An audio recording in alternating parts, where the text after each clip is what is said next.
right, good evening, everyone.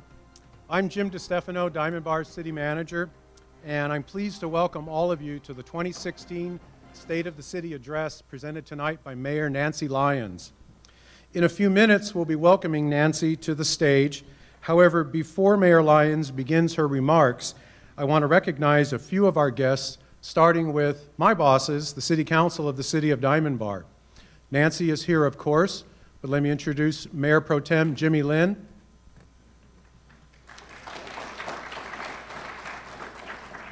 Councilmember Carol Herrera, Councilwoman Ruth Lowe,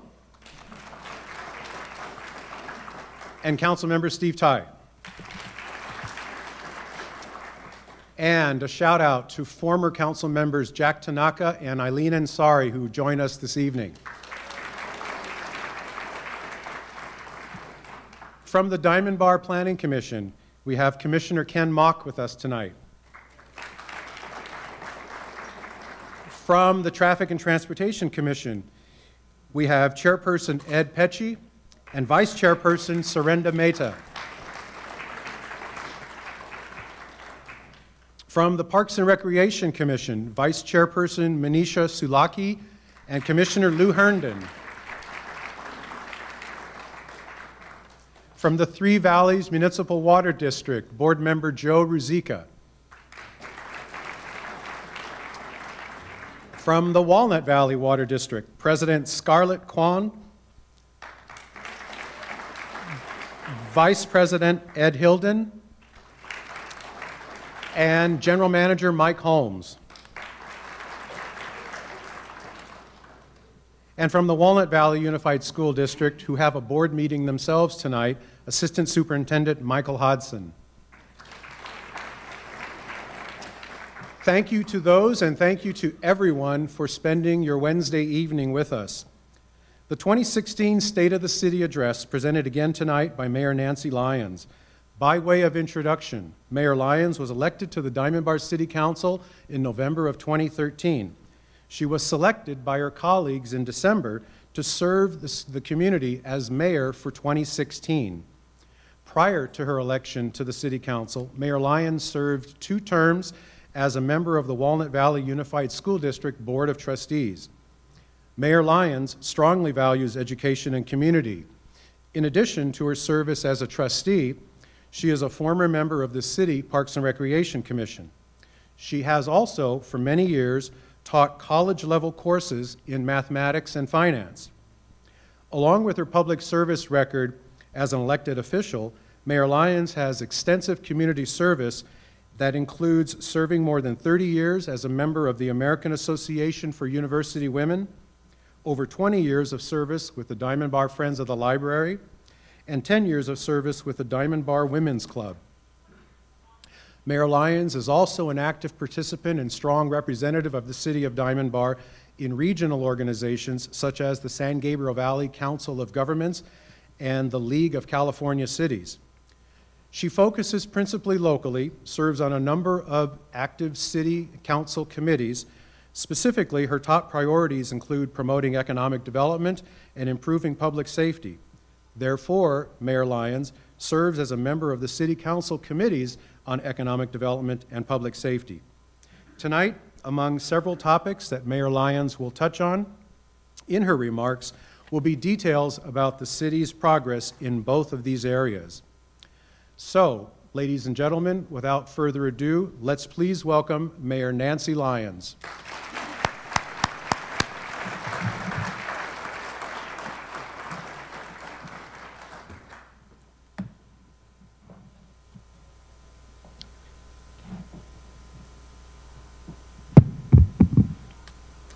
Thank you, Jim, for the introduction, and thank you everyone for attending tonight. It is a privilege to stand before you tonight to report on the state of our city, particularly in terms of the past and current year. 2015 was quite a banner year, characterized by significant projects, events, and decisions that unified and beautified our community's image, improved and enhanced our public infrastructure, and better positioned us for the future, both strategically and financially. Those of you who attended last year's State of the City address may remember that the Grand Avenue Beautification project was one of our primary topics, and for good reason. This project, which by the way was primarily funded with federal dollars, accomplished much more than simply adding aesthetic appeal to a couple of intersections. Because fundamental to this project is the development of Diamond Bar's first citywide streetscape guidelines. These new standards will guide all future streetscape treatments around town. The completion of the Grand Avenue Beautification project this past November marked an important step towards realizing a larger vision of establishing a distinct, cohesive, and attractive identity for our city. And this year's plans call for the design of 2 additional decorative and thematic elements at the intersection of Diamond Bar Boulevard and Temple Avenue, as well as at the intersection of Golden Springs Drive and Clayhorn Drive. As one can imagine, these policies have brought with them new challenges. Oh, I'm sorry, I skipped a page. Okay, now I can relax because I made a mistake. It will take a few more years for this vision to fully materialize, but we're heading in the right direction. And with every project, we are further polishing up our look, maintaining our city's profile as a highly desirable place to live or make a living. Also contributing to Diamond Bar's reputation as a city well worth living or investing in is our relatively low crime levels. We ended 2015 with the 4th lowest crime rate in the city's history and an impressive record that following the 2014 lowest record ever. All of this despite the enactment of Assembly Bill 109, also known as the realignment, and the passage of Proposition 47, which have had significant impact on our crime rates around the state. Realignment, as we know, shifted some felony offenses from state imprisonment level to county jail and probation officer level. And Proposition 47 turns nonviolent felonies into misdemeanors and reduced sentences for many crimes. As one can imagine, these policies have brought with them new challenges with regard to law enforcement. And still, Diamond Bar's crime rate remains historically low. This is the direct result of a long-standing partnership of the City Council and the Los Angeles County Sheriff's Department. Our robust public safety program is led by Captain Jeff Scroggin, who's in back, whose leadership and strategic planning has kept Diamond Bar ahead of the curve, even in the face of these new legislative mandates. In cooperation with the city, Captain Scroggin has built an experienced and flexible team of deputies that can effectively respond to any situation that we face. Our public safety team excels at analyzing crime trends and conducting specialized and targeted patrols and investigating incidents, all in an effort to maximize crime prevention and criminal apprehension. And while I feel our captain and special assignment team deserve immense credit, they will tell you that the true credit belongs to you, the community, the residents who proactively keep an eye on their local neighborhood streets and homes and immediately alert the Sheriff's Department to any suspicious activity. The instances are many in which property crimes have been prevented or criminals apprehended as a result of individuals trusting their instincts and quickly contacting law enforcement. To reward this behavior and encourage more people to follow suit, the city created the new incentive program in November 2013. It is called Report for Reward, and it does exactly that. Rewards people who report suspicious activity that leads to the arrest of individuals committing or attempting a home burglary or a car theft within the city limits. Already 6 individuals have earned a cash reward, and the criminals been caught, and the criminals that were caught learned that Diamond Bar is not the place for a quick payout. To further keep our restaurants engaged in crime prevention, a new Neighborhood Watch campaign will be unveiled next month. It'll consist of an updated logo and a guide to make it easier to start a group or just learn more about how to prevent and report crime. This solution-finding approach is one that we use quite often. When something is wrong, when something is threatening our high standard of life, We identify it and immediately get to working on a solution, even when the problem happens to be national in scale.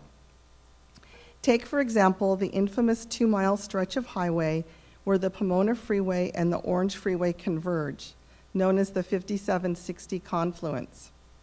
It was in 2003 when we first spoke about the dire need to address the engineering challenges that have resulted in a serious number of traffic crashes and fatalities, a significant slowdown of the movement of goods through the area, and an increase in the pollution emissions caused by idling of cars. A problem of this scope, magnitude, and dollar value can't be solved in one day, and it can't be solved by the city alone. Knowing that, we took the lead and created partnerships with the City of Industry, Metro, and Caltrans. We joined every relevant transportation committee, consortium, and organization, and lobbied regional, state, and federal leaders for support and funding, keeping our eyes focused on the prize. Councilmember Carol Herrera can attest to this. She can tell you firsthand the immense investment of time, energy, and perseverance that this project continues to require. But we've stayed the course and proved that through teamwork and discipline, challenges can be overcome and results delivered. The first phase of the Confluence project began a couple of weeks ago.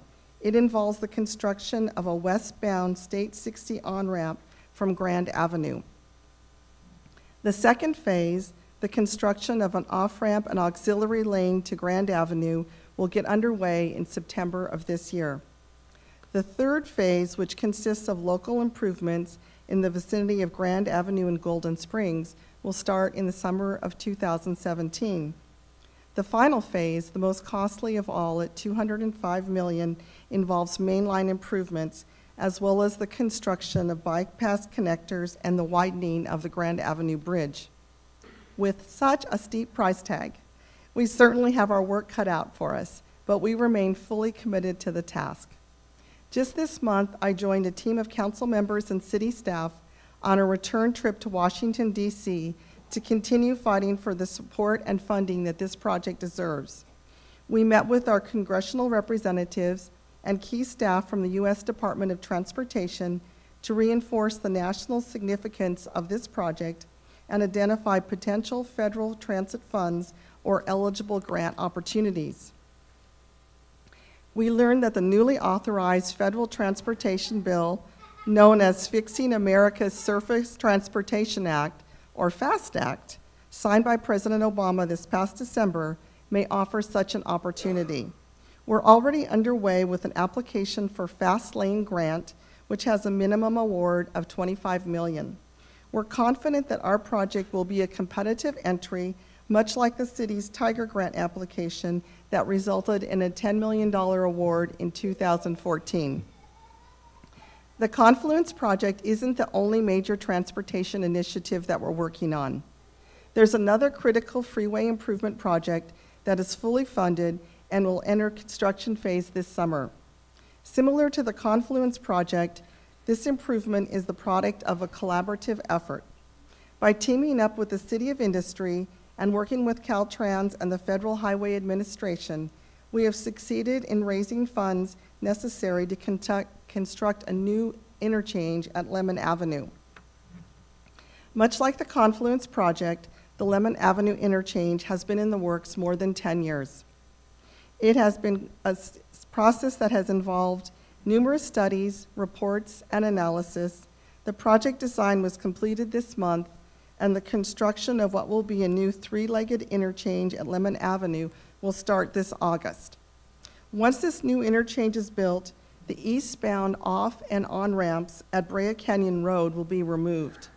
This will help eliminate the traffic bottleneck at Golden Springs Drive near Brea Canyon Road and also improve the safety and traffic flow on our local arteries by providing more direct freeway access for delivery trucks whose trips to the industrial zones about the City of Industry and City of Diamond Bar will go. Completion of the Lemon Avenue Interchange project is anticipated by May of 2018. While these large-scale freeway projects are very important, we haven't lost sight of our local streets. It's impossible to eliminate all traffic. However, we've employed several strategies to minimize local congestion as much as possible. We have both a traffic management center at City Hall and a traffic management system so that staff can remotely monitor our traffic signals, detect malfunctions, and make timing adjustments to help ease traffic flow. And now, thanks to a $1.4 million grant from the MTA, we will be further augmenting our efforts by adding an adaptive traffic control system. This system will allow us to continuously monitor traffic conditions and improve our ability to respond to events that disrupt traffic flow and lead to heavy congestion along our city's regionally significant corridors, Grand Avenue, Diamond Bar Boulevard, and Golden Springs Drive. We are just starting out on the process, currently collecting travel time data. Completion of upgrades at our 47 signalized intersections will happen sometime late next year or early 2018. Grants such as this one are what enables us to leverage our precious local dollars to realize a variety of projects that benefit our community. That said, none of these projects would have been possible without the years of solid fiscal management and decision-making by this council and the councils before it. As stewards of your tax dollars, we take pride in passing balanced budgets, protecting resources and reserves, and making policy decisions that maintain fiscal discipline. No matter the national economic condition, we will continue to practice cautious and conservative spending because that's how you build a strong foundation and that's how you make it through the most challenging times. Our excellent financial standing isn't something to be taken for granted. It's a product of hard work that must be maintained. To keep our fiscal momentum moving in the right direction, we have a number of projects planned this year. In addition to passing a balanced budget, we plan to build on our general fund reserves and augment the reserve rainy day accounts that will allow us to maintain high service levels. We will also develop a financial sustainability analysis to assist us in making long-term strategic plans that ensure Diamond Bar's future residents are as fiscally sound as we are today. We plan to continue seeking out economic development strategies that diversify the city's sales tax base to generate more stable, long-term revenues. And finally, we will continue our long-standing practice of preparing highly competitive grant applications to help offset general fund costs. And just the past few years, we've secured millions of dollars in regional, state, and federal grants that have directly resulted in community benefits, including freeway and local street improvements and traffic mitigation systems, numerous trail and park enhancements, the completion of the Grand Avenue Beautification project, which will serve as a model for future improvements throughout the community, and water conservation projects, including the installation of drought-tolerant medians. I'd like to thank the staff for their hard work to secure these grants and their ongoing careful approach to handling our funds.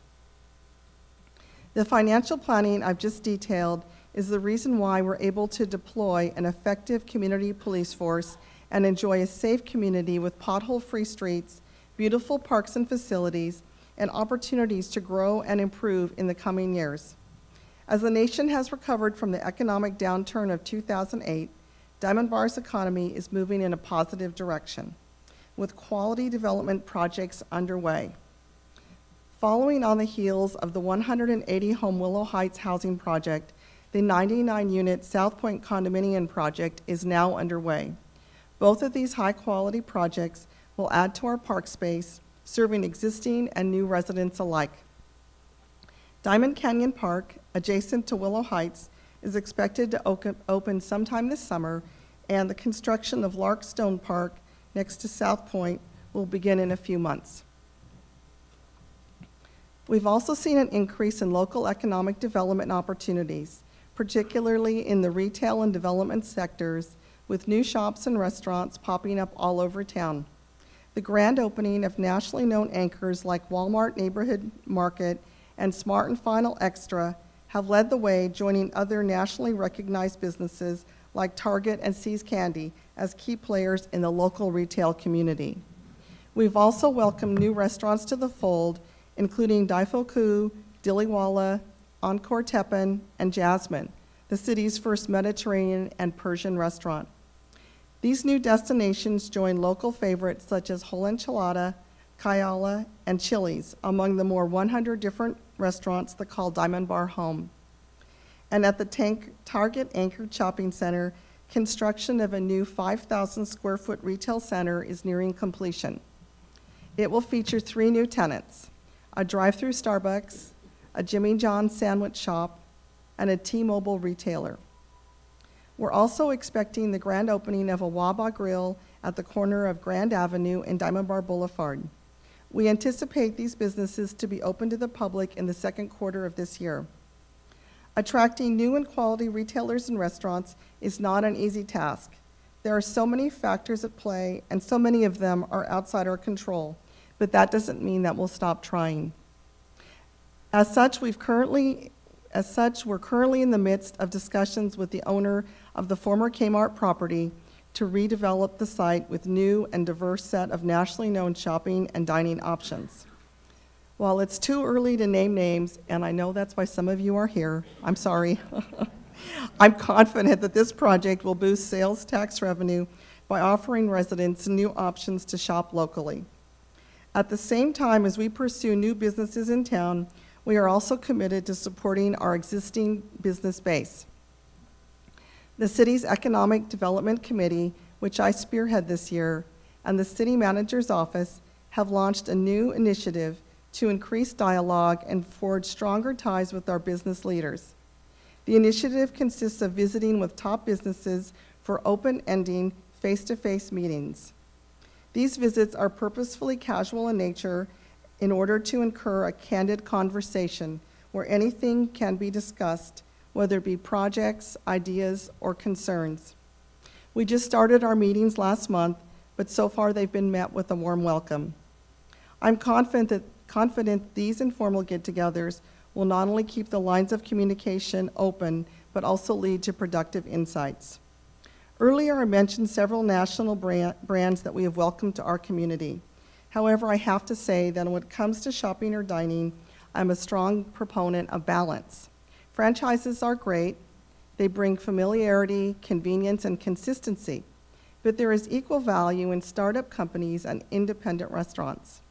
I want to talk a little bit more about our restaurants because that seems to be a popular topic of conversation whenever I'm out in the community. As I said earlier, there are more than 100 restaurants in our town, with cuisine ranging from American to Vietnamese. That's a healthy number of dining options. Popular and familiar restaurant chains such as Subway, Round Table Pizza, In-N-Out, and Farmer Boys account for 20% of Diamond Bar Stalker restaurants, and they are very important because they bring quick serve and drive-through options that our community workforce and the lunchtime gang really appreciates. They really seek them out. But what I want to focus on today is the remaining 80%, the privately owned, sometimes single location restaurants. These family-owned, independent, or locally operated restaurants form a significant part of our dining scene. Some of them have been around longer than Diamond Bar has been incorporated, and others are not even a year old. While they may lack the brand recognition and the advertising dollars, when it comes to what matters, food and service, they more than make up for it, with unique recipes, fresh ingredients, and friendly service that make for a memorable meal. These hidden gems need our support to stay open. Because of our topography and the design of some of our shopping centers, our neighborhood restaurants could be missed as much by locals as much as the passerbys. So in order to help increase their visibility, we're launching a new video series called Dining Out in Diamond Bar. It will highlight restaurants such as the long-established Mandarin Taste and newer additions such as Jasmine. It will take us behind the scenes, literally into their kitchens, where we will meet the owners and learn about the preparation that goes into creating their unique, made-from-scratch meals. Each episode will be 3 to 5 minutes in length, and they will air on the city's government access channel and be made available for on-demand viewing on the city's website, YouTube channel, and other digital platforms. We've produced our first episode, and we're premiering it tonight. We hope you enjoy it. The City of Diamond Bar has a unique variety of restaurants and eateries that can provide residents with a different menu every day of the week. On this edition of Dining Out in Diamond Bar, we will take you to a family-owned restaurant that will give you the taste and feel of New Delhi, India, without leaving the city limits.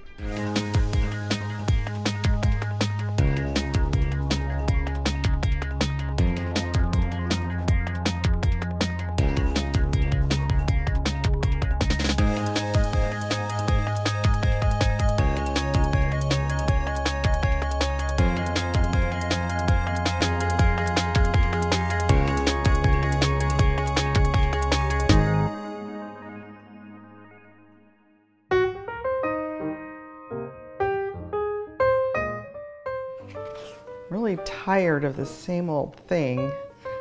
Here's duckling with orange sauce. Not gonna work, I don't have any duck. Roast chicken with spiced yogurt. That sounds interesting. Oh gosh. You know, Diamond Bar has lots of restaurants. Maybe we should take a look in this restaurant guide.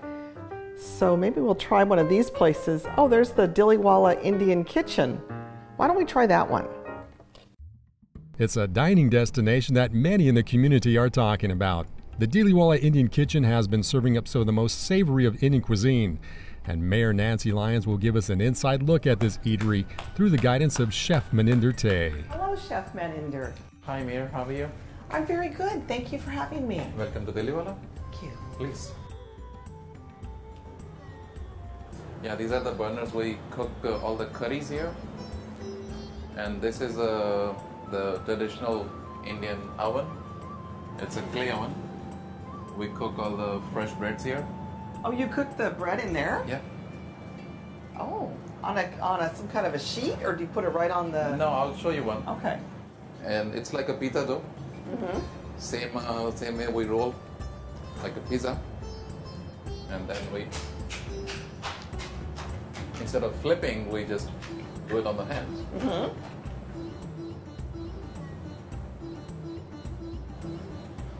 And here we stick inside. Oh my goodness. So have you been in Diamond Bar long? It's been 1.5 years now since I opened this restaurant in December 2014. And then it took me a little while to rebuild everything. So all, you can say total 2 years.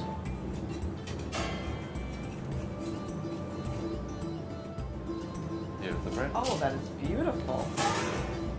So here, I'm gonna put this on the skewer.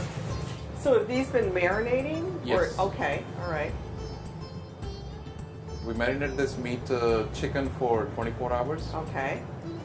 and lamb 48 hours. 48 hours on the lamb. Yeah.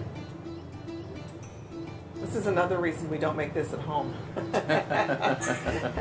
With a wide variety of menu items that include dishes that are with and without meat, the distinct flavors and aroma from the secret spice mix from Chef Maninder is what gives this restaurant its unique touch. That's what uniqueness of this food, because everything goes well with spices. If you know how to play with your spices, you can offer different flavors on the plate. Right. And all natural too, not food coloring. Yes, So, yeah. and the difference between this cuisine is all other places, restaurants, they are offering more or less mixed Indian food. They are making for non-Indian people. Okay. We are not doing that. Okay. We are making Indian food for everybody. And with its growing reputation, it's bringing in customers from near and far to sample this authentic Indian cuisine. We are from La Quinta, which is by Palm Springs. It's 90 miles, it's an hour and a half drive, but it's worth it. Yeah, because we haven't tasted. We've been in this country for, 30 years now? Yeah. And this is the best place that I've eaten at.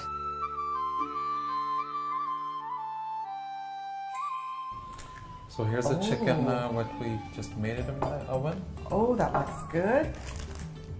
That's a fresh bread. Oh my goodness, delicious. And then what kind of rice is this? These are basmati rice. This is from India. Yes. And then these appear to be red These are onions? also these are pickled onions. That's one of our uniqueness here. We offer pickled onion along with the food. This is a tamarind chutney. So mint chutney is a little savory, and tamarind is a little sweet. And then what would I put those on? Mint goes very well with the meal. Oh, so it would go on this with maybe a little Yes, you bit can put here? yes. In here, okay. That's right. Just delicious. Thank you very much. Thank you very much. The Diliwala Indian Kitchen is open for dinner from 5 p.m. to 9 p.m. Tuesday through Sunday and until 10 p.m. on Saturdays. There's also lunch hours from 11:30 to 2:30 on weekends. Takeout is available along with catering for your large party or event. So experience all the great flavors of authentic Indian cuisine at the Diliwala Indian Kitchen. And you can find more great places to eat right here in our own city when you check out our restaurant guide. With more than 100 restaurants in our community, there is a myriad of unique eateries. The guide is free and available at City Hall and at the Diamond Bar Library. You can discover so much by dining out in Diamond Bar.